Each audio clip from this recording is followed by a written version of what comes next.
Bapak Ibu, kita akan belajar firman Tuhan dan kita mau semakin didapatin menjadi orang tuh yang berjalan di dalam kehendaknya. Hari ini banyak orang datang ibadah, bertahun-tahun rajin ibadah, bahkan terlibat pelayanan, tapi hidupnya tidak berubah, kelakuannya nggak jauh beda dengan orang dunia. Sikap, tindakannya, perkataannya persis seperti orang dunia. Karena datang ibadah tidak mengalami Tuhan. Dia fisiknya ibadah, tapi hatinya jauh dengan Tuhan. Nah, orang-orang seperti ini hanya menjalankan rutinitas agamawinya. Dan ibadah tanpa kehadiran Tuhan hanya acara manusia yang dibungkus kelihatannya rohani, tapi sebenarnya tidak ada manifestasi dari pribadi Tuhan itu sendiri. Ibadah tanpa kehadiran Tuhan adalah acara manusia yang tidak mengubahkan apa-apa. Hanya cenderung acara itu menguntungkan pribadi, atau acara itu hanya menyelenggarakan tata cara ibadah dengan dihafalkan mungkin, dengan liturgi mungkin, hanya cara manusia tanpa kehadiran Tuhan adalah hal-hal yang sia-sia. Bapak Ibu, sekarang kita akan lihat di Yesaya pasal yang ke-29, ayat yang ke-13 berkata, "Dan Tuhan telah berfirman, oleh karena bangsa ini datang mendekat dengan mulutnya dan memuliakan aku dengan bibirnya." Kelihatannya sih nyembah Tuhan, kelihatannya sih memuliakan nama Tuhan, mulutnya sih mengucapkan pujian pengagungan sama Tuhan. Tapi apa yang terjadi? Padahal hatinya menjauh daripadaku. Tuhan lebih tertarik dengan apa yang di dalam hati kita. Tuhan tertarik dengan sikap hati kita. Tuhan tidak tertarik dengan perbuatan fisikmu. Kelihatan nyembah Tuhan, kelihatannya ibadah, tapi ternyata hati kita jauh dengan Tuhan. Nah, apa yang terjadi? Dan ibadahnya kepadaku hanyalah perintah manusia yang dihafalkan. Ternyata ibadahnya hanya manusia, ibadah yang manusia ciptakan, ternyata jauh dari hadapan Tuhan. Kalau kita lihat di Matius pasal yang ke-15 ayat 8 dan 9, bangsa ini memuliakan aku dengan bibirnya, padahal hatinya jauh daripadaku. Percuma mereka beribadah kepadaku, sedang ajaran yang mereka ajarkan ialah perintah manusia. Ajaran dan perintah manusia, bukan ketetapan Tuhan. Makanya tidak menjadi jaminan ketika orang itu terlibat pelayanan, rajin ibadah di gereja, tapi ternyata sikap tindakannya, perbuatannya tidak mempermuliakan nama Tuhan. Inilah yang akhirnya jadi batu sandungan. Ini banyak terjadi dalam kalangan kehidupan kekristenan hari ini. Dan kalau kita lihat ibadah yang terjadi hari ini, ibadah tanpa kehadiran Tuhan, kelihatannya sih mempermuliakan nama Tuhan, tapi orang-orang di dalamnya tidak berubah, kelakuannya tidak berubah. Yang berzina tetap berzina, yang kepahitan pulang tetap kepahitan, yang sakit hati pulang tetap sakit hati, yang masih dikuasai dengan tindakan-tindakan jahat pulang sama perginya tetap sama, pergi sama pulangnya tetap sama, kelakuannya tidak berubah dari tahun ke tahun. Jahat tetap jahat, mata duitan tetap mata duitan, yang pelit tetap pelit. Ya rajin sih kelihatannya, rapi sih datang ibadahnya, tata cara ibadahnya pun juga kelihatannya teratur. Ya nyanyi pujian mungkin, kidung pujian, mungkin sorak-sorai, dan melakukan kelihatannya ritual agamawi, tapi ternyata orang di dalamnya tidak berubah. Inilah yang disebut mulutnya menyembah Tuhan, kelihatannya melakukan kegiatan yang berkenan di hadapan Tuhan, ternyata hatinya jauh daripada Tuhan. Nah, ibadah yang seperti ini, kata kitab Matius, percuma mereka beribadah kepadaku, sedangkan ajaran yang mereka ajarkan ialah perintah manusia. Tidak ada lagi ada dalam hadirat Tuhan. Tidak ada lagi manifestasi kehadiran Tuhan. Ibadahnya jenuh dan membosankan. Ini terjadi di akhir zaman. Ternyata dirancang begitu rupa, ibadahnya kelihatannya rohani, tapi ternyata ada motivasi-motivasi tersembunyi di dalamnya yang tidak berkenan di hadapan Tuhan. Bapak Ibu, kalau engkau datang ibadah tanpa mengalami Tuhan, tanpa hidupmu diubahkan, kamu tidak berkenan di hadapan Tuhan. Tuhan itu lebih tertarik dengan yang di dalam hati kita daripada kelihatan kita melakukan banyak aktivitas yang kelihatannya rohani, padahal hidup tidak berkenan di hadapan Tuhan. Coba sekarang kita lihat di ayat 14-nya, di Yesaya pasal yang ke-29. Maka sebab itu sesungguhnya aku akan melakukan pula hal yang ajaib kepada bangsa ini, keajaiban yang menakjubkan. Hikmat orang-orang yang berhikmat akan hilang, dan kearifan orang-orangnya yang arif akan bersembunyi. Sudah nggak ada lagi, ada hikmat dan pengertian. Ini juga dikatakan di 1 Korintus pasal yang pertama ayat yang ke-19. Karena ada tertulis, aku akan membinasakan hikmat orang-orang berhikmat, dan kearifan orang-orang bijak akan kulenyapkan.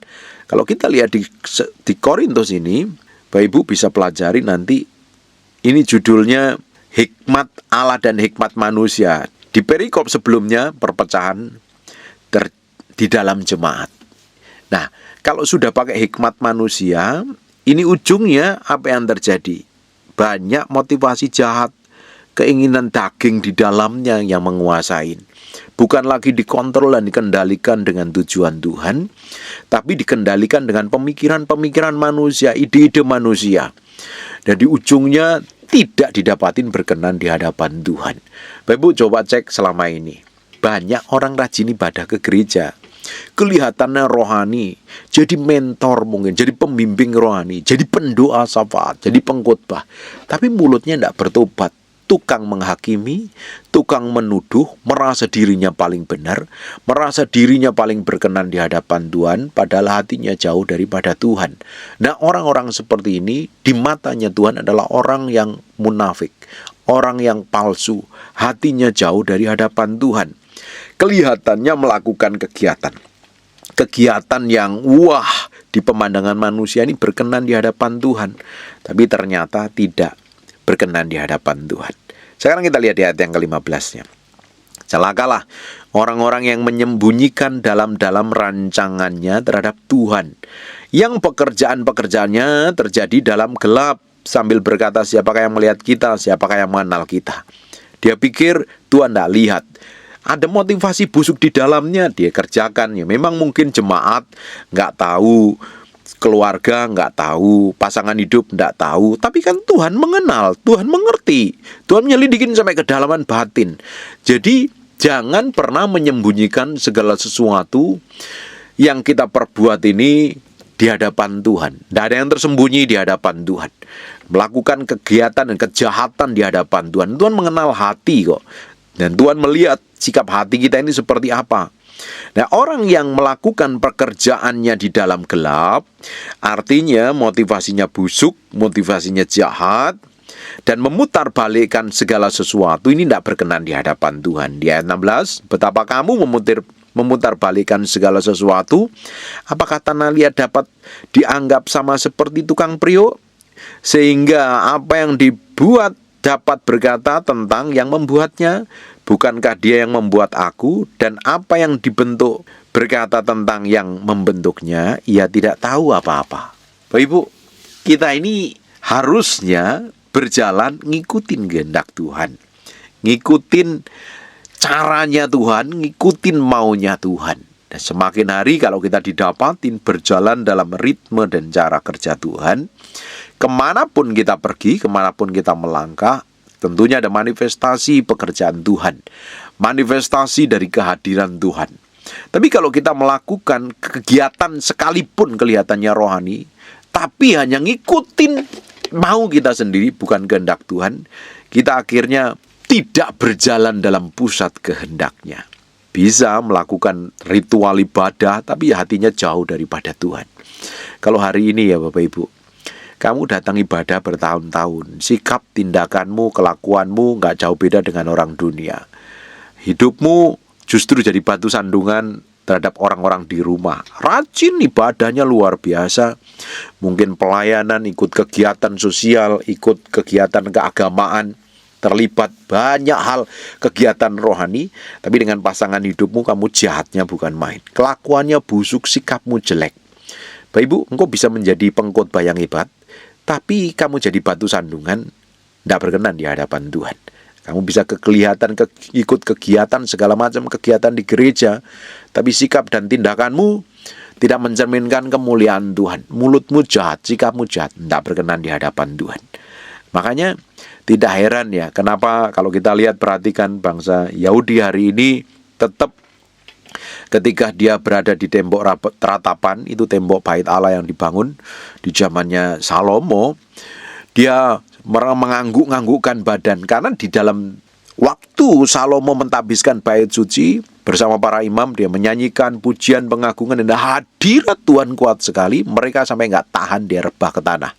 Dan itu diulang, dia merasa melakukan kegiatan rohani berkenan di hadapan Tuhan, tapi di dalamnya nggak ada kehadiran Tuhan. Jadi ibadahnya itu ibadah kedagingan. Bangsa-bangsa Yahudi itu mereka menggoyang-goyangkan badannya, dia seperti merindukan sesuatu yang ilahi, seperti di zamannya Salomo. Di kitab Tawarik dijelaskan ketika para imam menyanyikan pujian pengagungan kepada Tuhan waktu Salomo mentahbiskan bait suci, hadirat Tuhan begitu kuat, awan kemuliaan Tuhan itu turun begitu rupa sampai mereka tidak tahan dan rebah ke tanah. Hadirat Tuhan ketika kuat, tidak ada yang sanggup menahannya dan mereka akhirnya rebah. Nah, Bapak Ibu, itu diulang seperti mengharapkan kejadian itu terulang, dan mereka akhirnya goyang-goyang di tembok ratapan sampai hari ini. Dan itu kan juga terjadi di gereja. Merasa hadirat Tuhan kuat dan lain sebagainya, nggak taunya kegiatan agamawi kedagingan. Ibadah tanpa kehadiran Tuhan itu sebenarnya hanya ritual agama yang tidak merubahkan apa-apa. Kelihatannya gebyar-gebyar, kelihatannya heboh, kelihatannya banyak ini itu, tapi kalau tanpa kehadiran Tuhan ya kosong, merana di dalamnya, kering kerontang. Yang kita butuhkan hari ini adalah manifestasi dari kehadiran Tuhan. Kalau saya menyebutnya His manifested presence, hadirat Tuhan yang dimanifestasikan. Hadirat Tuhan yang dimanifestasikan itu yang mengubahkan Saulus menjadi Paulus, yang mengubahkan murid-murid di loteng Yerusalem menjadi murid-murid yang berjalan dalam kuasa Tuhan, melakukan banyak mujizat di setiap kisah para rasul, yang mengubahkan banyak orang berjalan dalam kuasa dan otoritas. Hari ini kita dapatin ibadahnya menjalankan rutinitas agamawi, peraturan manusia yang dipres-pres dengan waktu sekian, penyembahan hanya 3 lagu, 2 lagu, 4 lagu, khotbah 40 menit, dan akhirnya pujian, penyembahan lagi, kasih persembahan dan pulang. Kelihatannya sih rohani, tapi di dalamnya sebenarnya hanya rutinitas agama. Kalau ibadah dicap seperti itu saja, dan itu dianggapnya berkenan di hadapan Tuhan, belum tentu berkenan di hadapan Tuhan. Itu ritual agama. Ibadah yang sejati itu mempersembahkan diri kita jadi korban persembahan yang kudus, berkenan dan sempurna di hadapan Tuhan.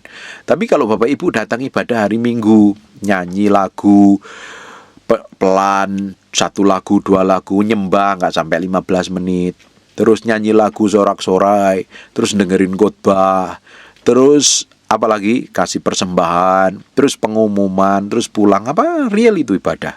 Bapak Ibu, tetap di dalam hatimu kalau nggak ada kehadiran Tuhan, kosong, kamu hampa. Kamu nggak akan merasakan apa-apa. Tidak heran yang menjalankan rutinitas seperti itu dianggapnya ibadah, hidupnya tidak berubah.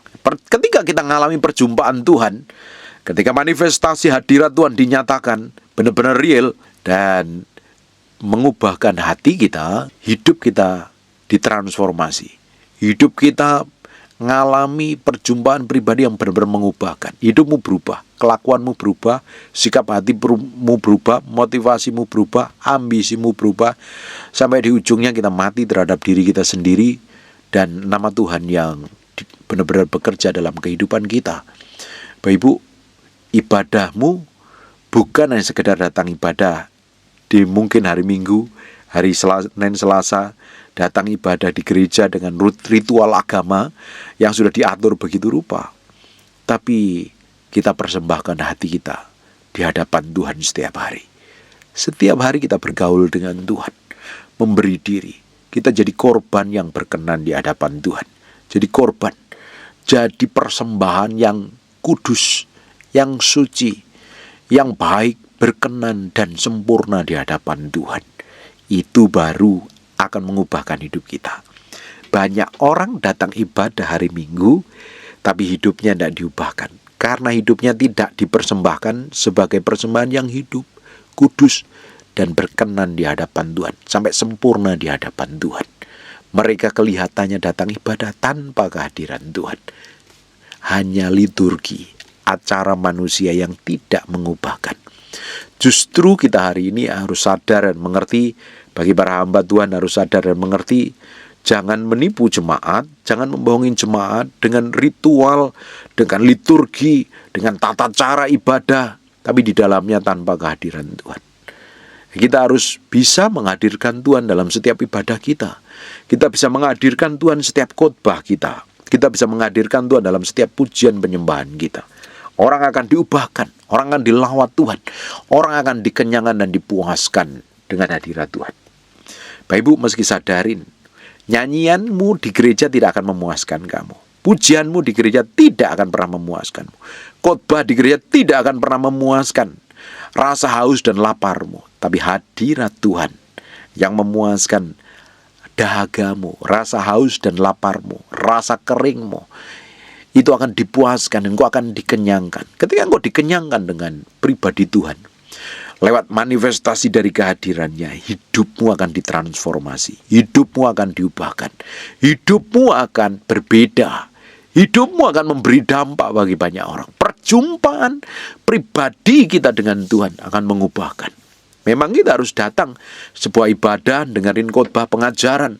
Tapi Bapak Ibu sebagai penyelenggara ibadah, yang ngatur tata cara ibadah, jangan batasin kuasa Tuhan bekerja dengan diatur berapa menit, berapa lagu, berapa jam selesai, harus begini, harus begitu. Kelihatannya rapi di hadapan manusia, kelihatannya tertib, tapi tertibnya aturan manusia. Belum tentu aturan manusia yang tertib tadi itu berkenan di hadapan Tuhan. Justru ibadah seperti itu hanya ibadah, hanya rutinitas yang jenuh dan membosankan. Nanti lihat, orang-orang pulang akan tetap mengalami rasa haus. Orang-orang tidak pernah dipuaskan, orang-orang tidak pernah dikenyangkan. Hanya His manifested presence yang mengenyangkan rasa haus dan lapar kita. Tidak hanya dikenyangkan kita, tidak hanya dipuaskan, tapi hidup kita diubahkan. Hidup kita memberi dampak. Hidup kita benar-benar didedikasikan untuk Tuhan. Hari ini belajar memberi diri. Hari ini belajar memberi hidup sepenuhnya di hadapan Tuhan. Mendedikasikan hidup kita ini semakin hari semakin didapatin berkenan di hadapan Tuhan. Mempermuliakan namanya. Menjadi orang-orang yang didapatin berjalan dalam ketepatan ilahi. Didapatin menjadi orang-orang yang berjalan dalam kesucian, berjalan dalam kemurnian, berjalan dalam ketulusan, berjalan dalam pusat kehendak Tuhan. Dengerin baik-baik. Kadang pola pikir kita, cara pandang kita ini berbeda jauh dengan cara pandangnya Tuhan. Jangan pernah batasin Tuhan dengan pola pikirmu. Jangan pernah atur Tuhan dengan caramu sendiri. Kalau engkau atur Tuhan dengan caramu sendiri, engkau tidak akan pernah menikmati sesuatu yang ilahi. Seperti yang dialami di kisah para rasul. Kisah para rasul adalah perjalanannya orang-orang yang dipenuhi dengan oleh Roh Kudus. Mereka berjalan dalam kuasa, hadirat Tuhan begitu kuat. Bahkan ketika mereka mengadakan banyak hal ibadah, hadirat Tuhan kuat, manifestasi kuasa Tuhan terjadi, banyak orang diubahkan. Dan ketika ada dosa ditelanjangin begitu rupa. Begitu powerful dan dahsyat. Bahkan ketika ada orang yang berdusta, ketika hadirat Tuhan kuat, dia berurusan dengan Tuhan. Contohnya Ananias dan Safira. Bapak Ibu, kita harus kembali kepada blueprint-nya Tuhan, rencana awal Tuhan, kehendak Tuhan yang original, bukan kehendak kita. Maunya Tuhan yang original, bukan maunya kita. Dan itu kita akan alami ketika kita semakin hari semakin didapatin menaruh hati sepenuhnya di hadapan Tuhan, mendedikasikan hidup sepenuhnya di hadapan Tuhan, mati terhadap diri sendiri, mati terhadap motivasi kita, mati terhadap cita-cita kita, mati terhadap ambisi kita, dan kita beri hidup kita, hati kita sepenuhnya di hadapan untuk dipimpin, dikontrol, dikendalikan oleh Roh Kudus, dan kita akan memanifestasikan hal yang ajaib, hal yang dahsyat yang Tuhan mau kerjakan dalam hidup kita. Jangan pernah atur Tuhan. Jangan pernah membuat rencanamu sendiri. Ujungnya nama Tuhan tidak dipermuliakan dan hidupmu tidak akan menikmati jatah yang besar. Jangan pernah membuat acara sendiri. Serahin sama Tuhan.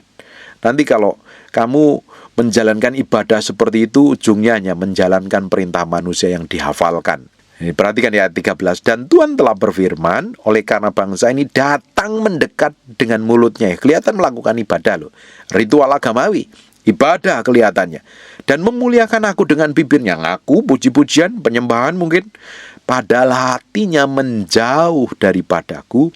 Dan ibadahnya, mereka melakukan ibadah kepadaku, hanya perintah manusia yang dihafalkan. Ini para pendeta meski sadar diri. Jangan sampai ibadah yang kamu selenggarakan itu ibadah hafalan, ibadah tata cara manusia, dan ternyata tidak ada manifestasi kuasa Tuhan di dalamnya.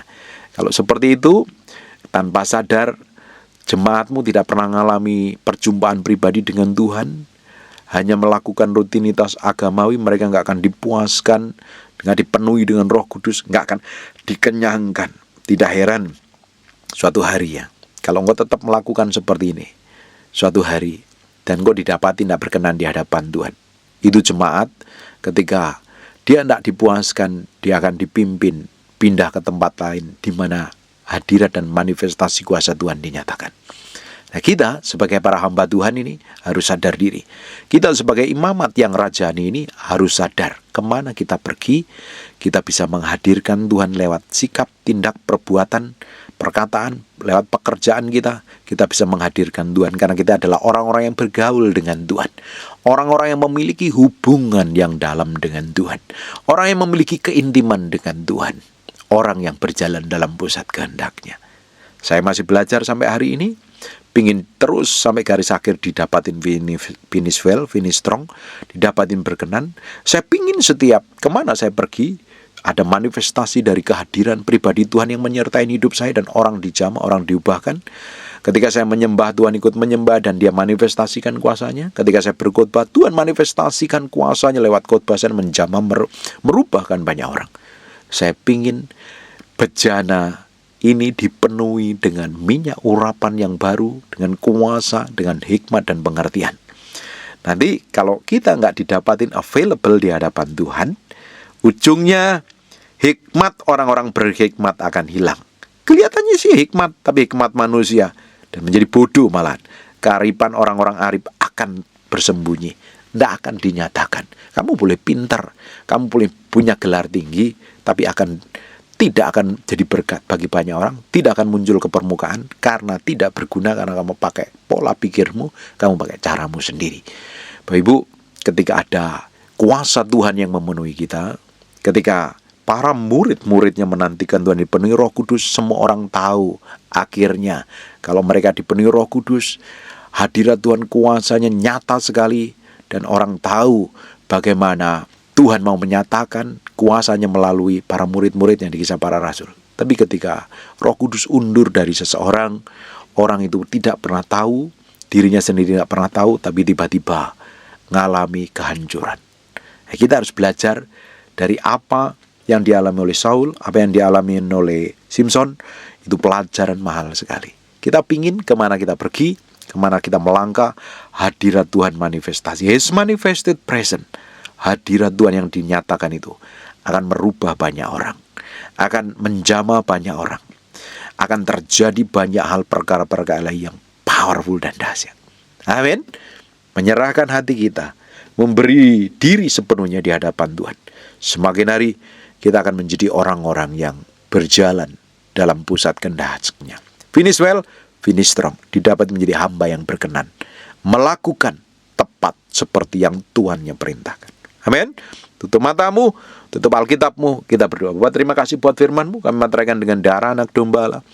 Firman ini nempel dalam hati kami berhari-hari, berminggu-minggu, berbulan-bulan. Firman jadi kehidupan.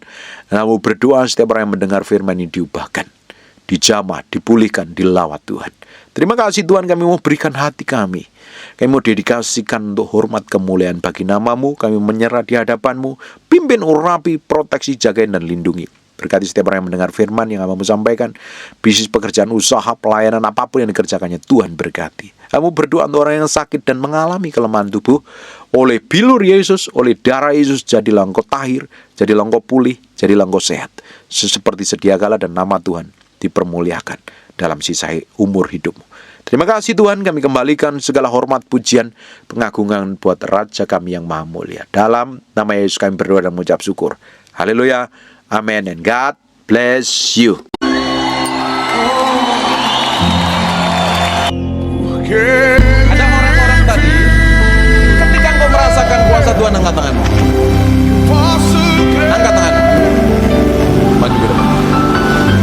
Roh Kudus, aku mau buktikan kau hadir dalam Tuhan. Bukan karena, tapi karena. Suruh maju. Dia suruh maju. Ibu yang ibu.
Saya lihat dalam mimpi ketika saya berdoa, ada urapan buat kuasanya power. Receive that.